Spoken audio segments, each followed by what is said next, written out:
all of those organizations are working on behalf of our industry to try to maintain that 9-point source status where forest roads are concerned.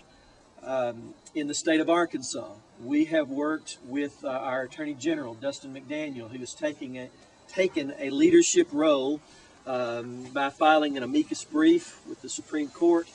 He has been joined by 26 other Attorneys General across the United States in that brief.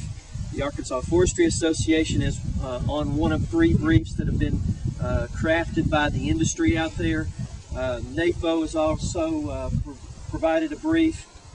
I think we're actually on the brief that's most associated with the National Forest folks out there because, you know, we wanted to have a place somewhere, and that was where we could get on. So we've also been very active in reaching out to you guys, to your bosses.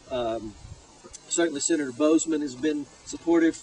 We were very, very pleased with Senator Pryor becoming a co-sponsor of legislation in the Senate. There are actually a couple of bills that are out there. It's a kind of a 3-pronged approach that we're seeing. One is in that overview is in your packet. There's a legislative overview. 2 bills that are out there right now: Senate Bill 1369 and House Bill 2541. That's the legislative approach. If we could get that taken care of, it would solve our issue.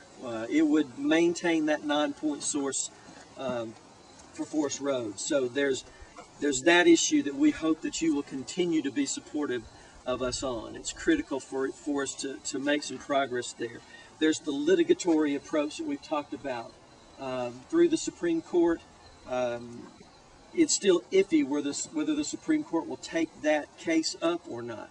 And even if they do, it could be a year or more before we see action taking place along those lines. So that's going to give us a chance to continue to battle, but it would certainly be nice if we could not have to go that direction. We had a legislative fix for an issue like this that's so important to us. And then we have the continued regulatory approach where folks are reaching out to EPA and asking them to maintain their own policies and their own positions that they've held in place for over 35 years when it comes to forest roads as a 9-point source of pollution. So kind of a 3-pronged approach on that particular issue out there. Again, from an AFA perspective, we're primarily focused on what happens in the state of Arkansas. But certainly when these things come to us, then we utilize all of those partnerships out there to try to get involved and try to reach out to the folks like you that we can ask for your support. And we use our national partners as well, who are across the street or down the road from you in Washington, D.C., as they take leadership roles along the issues. So I just wanted to throw that out at you to let you know that from our perspective, this has kind of been #1 on the radar screen for the past year or so. Certainly there are other issues out there that we've talked about that are related to that. I think if you ask anyone that's an AFA member that is active and has conversations, the overburdensome regulation is what is most concerning to us right now.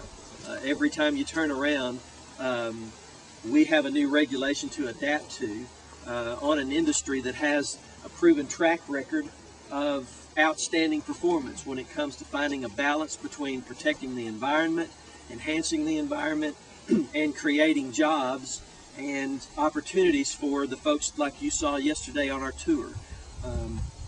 And we, when we are constantly fighting that regulatory battle, it creates the uncertainty that you hear all the time. It creates the financial challenges that don't allow someone to say, you know what, I'm going to invest a little bit more in my company or my organization. I'm going to hire some folks. Those jobs that you saw yesterday, those are real jobs. And I think our industry and our community is all for green jobs. But in my opinion, you can't find any more green jobs than the folks that we've been around the last few days. And those are real jobs in a real industry that's here with the infrastructure and the resource to grow, but it will not have the opportunities that it needs if we continue to face these kinds of burdensome regulations that are out there. And I know for the most part I'm preaching to the choir because our delegation